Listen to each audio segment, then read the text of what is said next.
வணக்கம். திரையரங்கம். கா கா அப்படின்றது ஒரு தெலுங்கு திரைப்படத்தினுடைய பேர். KA, அதான் படத்தினுடைய பேரே. அதுக்கு என்ன அப்படின்னு நான் யோசிச்சு பார்த்தேன். கா அப்படின்னா எதுக்காக வச்சுருக்காங்க அப்படின்ற மாதிரி நான் நினச்சேன். இந்த படத்தினுடைய கதாநாயகன் பேர் வந்து கிரண் அப்பாவரம். அது கிரண் அப்பாவரம். கிரண் கே, அப்பாவரம் ஏ, KA, கா. அது கிரண் அப்பாவரம். அவர் தான் இந்த படத்தினுடைய கதாநாயகன்.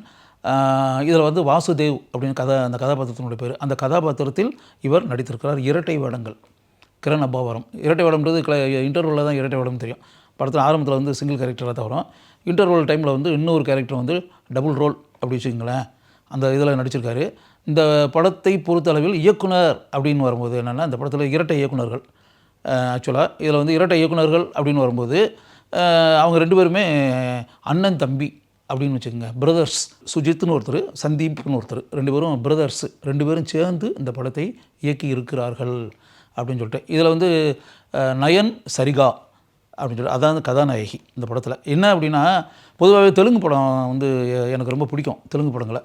அதுக்கு காரணம் எப்படின்னா, படம் வந்து கிராண்டியராக இருக்கும், ரிச்சாக இருக்கும் அப்படின்றது ஒன்று. அதாவது பணத்தை பற்றி கவலையே படாமல் கிராண்டியராக செலவழித்து எடுப்பாங்க. ரெண்டாவது, ஒரு போல்டஸ்ட்டு அட்டெம்ப்ட் இருக்கும். மேக்கிங்கில் வந்து ஒரு மாறுபட்ட கதையை எடுத்து கையாள்வது அப்படின்ற ஒரு விஷயம் இருக்கு இல்லையா, அதை வந்து ஒரு துணிச்சலாக அந்த முயற்சியில் இறங்குவார்கள் அப்படின்றது. அதனால் இந்த கா திரைப்படத்தை நான் முதல் நாளே திரையரங்கில் போய் பார்த்ததற்கு மெயினான காரணம், ஒரு மாறுபட்ட கதை நிச்சயமாக இருக்கும் அப்படின்றத மனப்பூர்வமாக நான் எதிர்பார்த்தது தான் அப்படின்னு வச்சுக்கோங்க. நான் எதிர்பார்த்த மாதிரி ஒரு மாறுபட்ட கதை தான். பர்டிகுலர்லி ஸ்க்ரீன் ப்ளே, திரைக்கதை அப்படின்றது ஒன்று இல்லை. இப்போ உதாரணத்துக்கு பார்த்திங்கன்னா, படத்தினுடைய ஆரம்ப காட்சியிலேயே கிட்டத்தட்ட இதில் ஒரு நைட் எஃபெக்ட் அப்படின்ற மாதிரி வச்சுங்களேன்.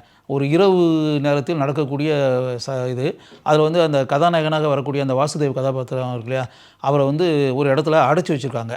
அடைச்சி வச்சு அவர் அப்படியே உள்ளே அடைச்சிருக்காரு. ஒரு டைம் மிஷின் பேட்டர்னில் ஒரு டேபிள் மேலே ஒரு மிஷின் ஓடிக்கிட்டு இருக்கும்போது ஒரு முகமூடியெல்லாம் அணிஞ்சி அப்படியே கவசம் அணிந்த ஒரு கதாபாத்திரம் உள்ள என்ட்ரி ஆகுது.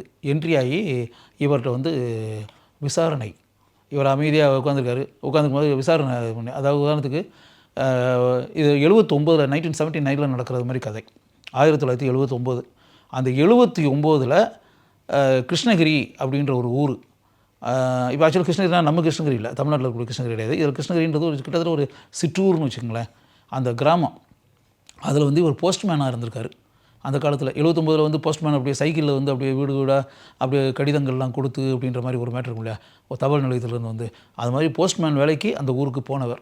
அப்படி வரும்போது அந்த போஸ்ட்மேனுடைய வாழ்க்கையில் என்ன நடந்தது, நடந்த சம்பவங்கள் என்ன அப்படின்றத வந்து இன்டரோகேஷன். இடையில வந்து நீ எதுவும் கேள்வி கேட்காதுன்னு ரஃபான அந்த கேரக்டர் சொல்லும். அது முகம் தெரியாது, அப்படியே கவசத்தை போட்டு ஒன்லி வாய்ஸ் மட்டும்தான். வந்து எதுவும் கேட்கக்கூடாது, நான் கேட்குற கேள்விக்கு மட்டும்தான் நான் பதில் சொல்லணும், எந்த கேள்வியும் நீ கேட்கக்கூடாது. அப்படின்போது நீ வந்து அந்த கிருஷ்ணகிரின்ற ஊருக்கு போனில, அங்கே என்ன நடந்துச்சு, ஓகே, நீ வந்து அந்த தபால்காரனாக வேலை பார்த்த, அஞ்சல் ஊழியராக போஸ்ட்மேனாக வேலை பார்க்கும்போது உனக்கு வந்து உங்கள்கிட்ட ஒரு பழக்கம் இருந்திருக்கு. எப்படின்னா, நீ வந்து கடிதங்களை, பிறருக்கு வரக்கூடிய கடிதங்களை நீயே வந்து இன்லான் லெட்ரு அப்படி இப்படின்ற மேட்டர்களை அதை வந்து உடைச்சி நீயே வாசிக்கிறது.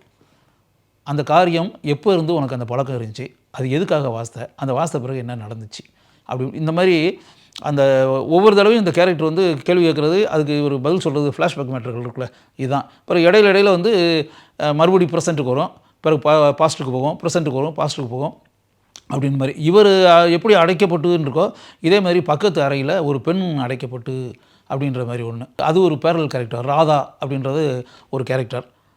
இது வேணால் ஒருத்தர் முகத்தை பார்க்க முடியாது. இங்கேருந்து வாய்ஸ் அந்த பக்கம் கேட்கும், அங்கேருந்து வாய்ஸ் இந்த பக்கம் கேட்கும். இது என்ன நடந்துச்சு அப்படின்னு வரும்போது, இவர் அந்த கிருஷ்ணகிரின்ற ஊரில் வந்து ஒரு போஸ்ட்மேனாக வேலை பார்த்துக்கிட்டு இருக்கக்கூடிய அந்த ஊரில் நிறைய இளம் பெண்கள் காணாமல் போய்கிட்டே இருப்பாங்க. இளம் பெண்கள் காணாமல் போய் அந்த இளம் பெண்கள் எங்கே போனாங்க, எங்கு அழைத்து செல்லப்பட்டார்கள், யார் அழைத்து சென்றது, எதற்காக அழைத்து சென்றார்கள், இளம் பெண்கள் மிஸ் ஆனதுக்கான காரணங்கள் என்ன அப்படின்போது காவல்துறையெல்லாம் போய் இன்ஃபார்ம் பண்ணி, போலீஸ் ஸ்டேஷன்லாம் போய் இன்ஃபார்ம் பண்ணால் அதுக்கு ஒரு நடவடிக்கை அது மாதிரி மேட்டர்லாம் எடுத்து அப்படின்னு நீங்கள் அப்படி பார்க்க. இன்றைக்கி வந்து நீங்கள் சோஷியல் மீடியா இதெல்லாம் வந்து சமூக தளங்கள்லாம் இன்றைக்கி நிறையா வந்துருச்சு.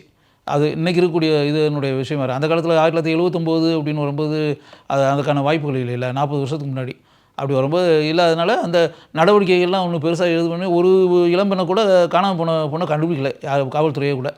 அது மக்களுக்கு ஒன்றுமே புரியல. மக்கள் வந்து ரொம்ப ஏழ்மையில் சராசரியாக கூலி வேலை பார்த்துக்கிட்டு விவசாயத்தை நம்பிக்கிட்டு விவசாயத்தில் தங்களுடைய சொந்தமான நிலத்தில் வந்து விவசாயம் பண்ணிக்கிட்டு இப்படி வந்து ஒரு சராசரியாக பீப்புள் வாழ்ந்துக்கிட்டு இருக்கக்கூடிய ஒரு காலகட்டம். அப்படி அந்த காலகட்டத்தில் இந்த இளம் பெண்கள் நிறைய காணாமல் போகிறாங்க. அதுக்கு பின்னாடி என்ன நடக்குது அப்படின்றத நினைக்கக்கூடிய அந்த அஞ்சல் ஊழியர் இருக்கார்ல, போஸ்ட்மேன், அந்த கதாபாத்திரம் வாசுதேவ் வந்து ஒரு கடிதம் இருக்குது. அந்த கடிதத்தை வந்து அரபு மொழியில் எழுதப்பட்டு அப்படின்னு. அது லாங்குவேஜ் இப்போ வந்து இது வந்து தெலுங்கு படம் அப்படின்னா தெலுங்கில் இருந்துச்சுன்னா தெலுங்கு வாசலாம், தெரியாத ஒரு மொழியில் இருந்துச்சுன்னா என்ன அப்படின்னு வரும்போது அது ஒரு அங்கே ஏற்கனவே இந்த மொழியை தெரிஞ்ச ஒருத்தர்கிட்ட போய் சொல்லி அப்படிங்கும்போது இது அரபு மொழியில் எழுதப்பட்டுன்னா அதில் என்ன எழுதியிருக்கு அப்படிங்கும்போது இந்த இத்தனை மணிக்கு இந்த பொண்ணை எப்படியாவது கடத்திங்க கொண்டு வந்துரு, நம்ம அங்கேருந்து கொண்டு போயிடுவோன்ற பேட்டர்னில் அதில் ஏதோ ஒரு மேட்டர் இருக்கும். அது யார் எழுதுனது, எப்படி, என்ன, ஏது அப்படின்லாம் வரும்போது அந்த ஊரில் இதுவரை வந்து யோக்கிய சிகாமணி அப்படின்லாம் சொல்கிறோம்ல, நல்லவனாக நடிச்சுக்கிட்டு ஒரு வயசான பெரியவர், அவர் வந்து அப்படியே எல்லோரும் மதித்து மரியாதை கொடுத்து காலில் விழுந்து கும்பிட்டுன்ற பேட்டர்னில் இருக்கக்கூடிய ஒரு கதாபாத்திரம். அந்த கதாபாத்திரம் அந்த கடிதத்தை எழுதியிருக்கும். இப்படிலாம் ஆகி படத்தினுடைய உச்சக்கட்ட காட்சியில் வந்து அந்த போஸ்ட்மேன் எப்படி இந்த உண்மைகளையெல்லாம் கண்டுபிடிச்சி ஊருக்கு தெரிய வைத்து அதுக்கு பிறகு பல இளம்பெண்களை இங்கேருந்து அழைச்சிட்டு பார்த்தா ஒரு லேடி கூட அதில் இன்வால்வ்டாக இருப்பாங்க. அதில் ஒரு ரிங் லீடர் மாதிரி ஒரு பெண் வேறு. இதெல்லாம் கொண்டு போய் பெண்களை கொண்டு போய் அப்படியே வெளிநாடுகளுக்கு கடத்தி கொண்டு போய் விற்பனை செய்துன்னு இருக்குல்ல, அப்படி ஒரு மேட்டர். விற்பனை செய்து அது எப்படி வேணாலும் இருக்கலாம். அது கிட்டத்தட்ட ஒரு விலை மாதர்களாகவோ சட்டவிரோத செயல் எப்படி இருந்தாலும் அந்த ஒன்ஸ் கடத்தி கொண்டு போயிட்டாங்கன்னா அவ்வளோதான். அந்த பெண்கள் எந்த காலத்திலும் ஊருக்கு திரும்பி வர போகிறதே கிடையாது. இந்த பேட்டர்னில் எண்ணற்ற இளம் பெண்களை இதற்கு முன்னால் இப்படி கொண்டு சென்றிருக்கிறார்கள். இப்போவும் அப்படியே அந்த ஊரில் வந்து பெரிய கலவரத்தை உண்டாக்கி அப்படியே எல்லா வீடுகள்லையும் நெருப்பை வந்து பற்ற வச்சு ஊர் நெருப்பு பிடிச்சி எல்லா குடிசைகள்லாம் எரிஞ்சின்னு வரும்போது அந்த பதட்டமான சுச்சுவேஷனில் வீட்டுக்குள்ளே இருக்க பொம்பளை பசங்களெல்லாம் அப்படியே வெளியே தள்ளிட்டு போய் அப்படியே ஒரு ட்ரக்கில் ஏற்றி அப்படியே கொண்டு போயிடுவான், வாகனத்தில் ஏற்றி அப்படியே கடத்தி கொண்டு போயிடுவான் இரவு நேரத்தில்ன்ற மாதிரி பிளான் போட்டு இதையெல்லாம் தெரிந்து கொண்டு படத்தினுடைய உச்சக்கட்ட காட்சியில் வந்து எப்படி வந்து அந்த விஷயங்களை எல்லாமே வெளி உலகத்திற்கு அந்த பெண்களுக்கு எந்த சேதமும் இல்லாமல் இல்லாமல்ன்ற அளவுக்கு அப்படியே இதாகி எப்படி வெளியே சொல்கிறாருன்ற மாதிரி இந்த பேட்டர்னில் வச்சு கிளைமேக்ஸ் வச்சு அப்படியே படத்தை பண்ணியிருக்காங்க. முழுக்க முழுக்க வந்து சட்டவிரோதமாக யாருக்குமே தெரியாமல் ரகசியமாக பெண்களை அந்த கிராமத்திலிருந்து அப்பாவி பெண்களை, படிக்காத பெண்களை, இளம் பெண்களை கடத்தி கொண்டு வெளிநாடுகளுக்கு, அரபு நாடுகளுக்கு இப்படி கொண்டு சென்று எப்படிப்பட்ட ஒரு நெட்வொர்க் அப்படின்றது நடக்குது. அதுக்கு வந்து இந்த ஊரை சேர்ந்த மனிதர்களை எந்த அளவிற்கு அதற்கு ஒத்துழைத்திருக்கிறார்கள் தாங்கள் ஆசைப்படக்கூடிய விஷயங்கள் கிடைப்பதற்காக. அதுக்கு காவல்துறையிலிருந்து எல்லாமே எந்த அளவுக்கு அதுக்கு உதவியாக இருந்திருக்கிறார்கள், தூண்டுகோலாக இருந்திருக்கிறார்கள், பக்கபலமாக இருந்திருக்கிறார்கள் அப்படின்றது தான். அப்படிலாம் வரும். அது கிட்டத்தட்ட இன்னொரு இந்த டியூயல் ரோல்னு சொன்னோம்ல, அது கிட்டத்தட்ட பார்த்தா ஒரு ஸ்டேஜில் இன்டர்வல் ஆஃப் த ஃபிலிமில் வந்து அந்த கேரக்டர் வந்து அந்த மாஸ்க்கை கழட்டிட்டு பார்த்தா கிட்டத்தட்ட நம்ம இது மாதிரி தான் ஒரு மனசாட்சின்ற மாதிரி வச்சுக்கோங்களேன். ஐ எம் யுவர் சோல் அப்படின்னு வரும் இங்கிலீஷில் சப்டைட்டில் போடும்போது. உன்னுடைய மனசு, உன்னுடைய ஆன்மா, இன்னொருடைய இது அப்படின்ற பேட்டர்னில், அதாவது இவருடைய மனசாட்சியே அவர்கிட்ட கேள்வி கேட்குற மாதிரி அப்படின்ற ஒரு விஷயந்தான் அந்த பேட்டர்னில் வந்து சிம்பாலிக்காக அந்த இதில் வச்சு அப்படியே படத்தினுடைய ஃபினிஷிங் வர எல்லாத்தையும் முடிஞ்சு இன்னும் 2 நாள் தான் உனக்கு, அந்த 2 நாளில் நீ கேட்குற கேள்விக்கெல்லாம் பதில் சொல்லிட்டு உன்னை நான் ஃப்ரீயாக விட்டுருவோன்ற பேட்டர்னில் இருக்கும். அப்படி வச்சு படத்தினுடைய ஃபினிஷிங்கில் அப்படியே வந்து கொண்டு வந்து இந்த நேரேஷன், அதாவது ஸ்ட்ரெயிட்டாக வந்து கதை சொல்வது எப்படின்னா இது ஒரு உத்தின்னு சொல்லணும்ல. ஃபில்ம் மேக்கிங்கில் திரைக்கதையில் இது ஒரு ஸ்டைல் ஆஃப் ஃபில்ம் மேக்கிங். ஆக்சுவலாக ஸ்ட்ரெயிட்டாக வந்து ஆரம்பத்தில் வந்து இவர் போஸ்ட்மேன் அந்த ஊருக்கு போனார், அங்கே இப்படி எல்லாத்தையும் பழகினார், பேசினார், பல மனிதர்களுக்கு உதவியாக இருந்தார், இப்போ அப்படி இப்படின்ற அந்த விஷயத்தெல்லாம் காமிச்சு அப்படியே கதவை சொல்லிட்டு போய் அந்த ஊரில் இப்படியெல்லாம் சம்பவங்கள் நடந்துச்சு. கடைசியில் இவருக்கு உண்மை தெரிஞ்சோன்னே இப்படி போஸ்ட்மேனாக இருக்கிறதுனால அந்த கடிதங்களை உடைச்சி பார்க்கக்கூடிய புத்தி இருந்ததுனால அது தவறான காரியமாக இருந்தால் கூட அதற்கு பின்னால் அதன் மூலமாக அந்த கெட்ட பழக்கத்தின் மூலமாக ஒரு நல்ல காரியத்தை செய்ய முடிந்தது அப்படின்றதான ஒரு மேட்ரு. அப்படின்ற மாதிரி கொண்டு போயிருக்கலாம். இருந்தால் கூட அந்த நேரேஷனில் வரும்போது ஒரு ஸ்டைல் ஆஃப் ஃபில்ம் மேக்கிங் அப்படின்றல அதில் வந்து யாரோ ஒருத்தர் கேள்வி கேட்குற மாதிரியும் ஒரு ஃப்ளாஷ்பேக்கில் பதில் சொல்கிற மாதிரியும் மறுபடி ப்ரெசண்ட்டுக்கு வந்து அதுக்கடுத்த கேள்வி கேட்குற மாதிரியும் அதுக்கடுத்த சம்பவத்தை சொல்கிற மாதிரியும் இது வந்து ஒரு வகையான ஒரு ஸ்டைல் ஆஃப் ஃபில்ம் மேக்கிங் அப்படின்னா இதை வந்து இலக்கியத்தில் வந்து உத்தின்னு சொல்லுவாங்க இந்த ஸ்டைலுன்றதை. கிட்டத்தட்ட அந்த படத்தினுடைய இயக்குநர்கள், அந்த இரட்டை இயக்குநர்கள் இருக்காங்களே, அவங்க 2 பேருமே வந்து இப்படிப்பட்ட சுஜித் அண்ட் சந்தீப் 2 பேரும் இப்படிப்பட்ட ஒரு உத்தியை படத்தில் கையாண்டிருக்கிறார்கள் அப்படின்னு சொல்லி வச்சுக்கோங்க. கிரண் அபாவரம் அவர் வந்து இரட்டை கதாபாத்திரம், டூயல் ரோல், அந்த டுயல் ரோலையும் பாடி லாங்குவேஜிலேருந்து டைலாக் டெலிவரிலேருந்து பேசக்கூடிய முறையிலிருந்து அருமையாக நடித்திருக்கிறார். ஒரு பண்பட்ட எக்ஸ்பீரியன்ஸ்ட் ஆக்டர் நடித்தா எப்படி இருக்கும் அந்த அளவுக்கு உண்மையாகவே நான் வந்து பாராட்டினேன் அந்த இளைஞரை. நல்லா பண்ணியிருக்காரே அப்படின்னு சொல்லி மனசுக்குள் பாராட்டினேன். இதில் வரக்கூடிய கதாநாயகனான சத்யபாமா அப்படின்ற கதாபாத்திரத்தில் நடிச்சிருக்கக்கூடிய அந்த இளம் பெண் நயன் சரிகா ஆக்சுவலாக அருமையான முகம், பியூட்டிஃபுல் கேர்ள். படம் ஃபுல்லாகவே பளிச்சுன்னு பிரகாசமாக அப்படின்ற மாதிரி இருக்கு இல்லையா?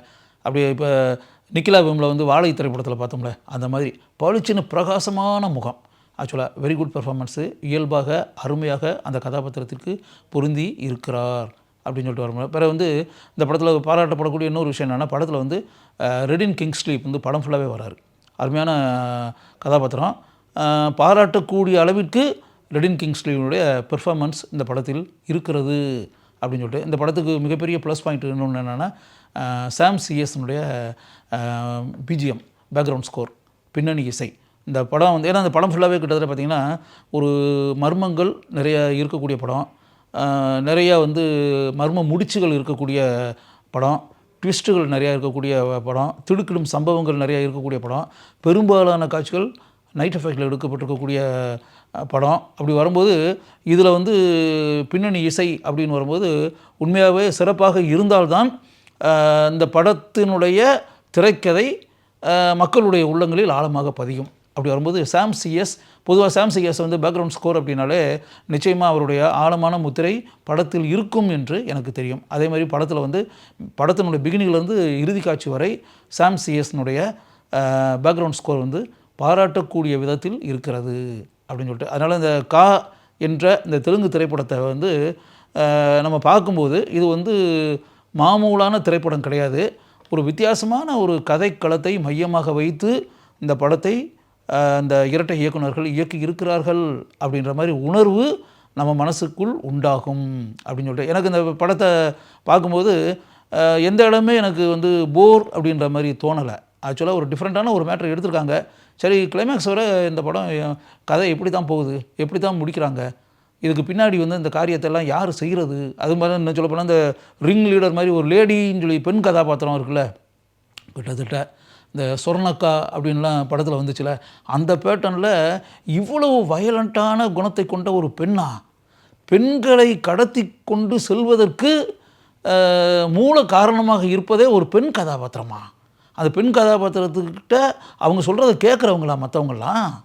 அப்போ இவங்களையே ஆட்டி படைக்கக்கூடிய கதாபாத்திரம் அந்த பெண் கதாபாத்திரம் அப்படின்ற மாதிரி யோசிச்சு பாருங்கள்.